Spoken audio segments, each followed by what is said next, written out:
Wengane zakwethu, ngifuna nje sibheke kancane lento ekuthiwa amandla inhlonipho. And kubalulekile ngane zakwethu ukuthi uma ngabe uyenza noma uhloniphe wonke umuntu. Ngoba mina ngane zakwethu ukuthi ngiyakholelwa ekuthenini kunezinto ongeke wayitshelwa kini, but uyidinga ukuthi zikukhulise empilweni. Kunezinto babakho ongeke aze akutshele zona, kunezinto uma wakho ongeke aze akutshele zona. Hhayi ngoba abanye babo bengafisi ukuthi bakutshele lezo zinto, but uthola ukuthi mhlawumbe abekho abazali bakho noma omunye womzali wakho kumele adlale indima ethize empilweni yakho.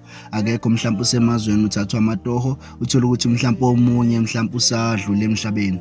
But uma ngabe uhlonipha wonke umuntu esesigabeni mhlawumbe sikababa wakho noma sikama wakho, akwazi ukuthi akukhulise uma ngabe unenhlonipho. And bawongifakazela abaningi ukuthi kunabantu namhlanje abakhulile mhlawumbe besilisa noma besimame, uthola ukuthi impilo abayifundiswanga mhlawumbe abazali babo ngenxa yokuthi mhlawumbe bahamba besebancane bayofuna amatoho.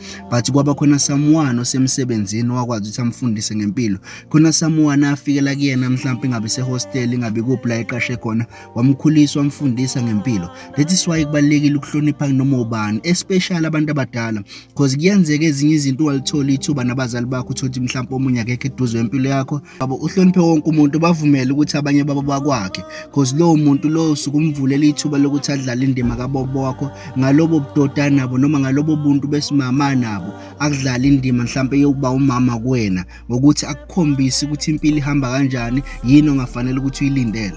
Ikakhulukazi thina sizukulwane esikhula manje, ngoba abantu abaningi banokuthi emqondweni uma noma ubaba iloya muntu engamshiya ekhaya, then lo nomunye angizozwa ngomuntu ongangizali yena esahlulwa izingane zakhe. Kulungile ingane zakhe ingamhlula, but wena there is something ungayithola kulowo muntu engakwakha futhi kufundise.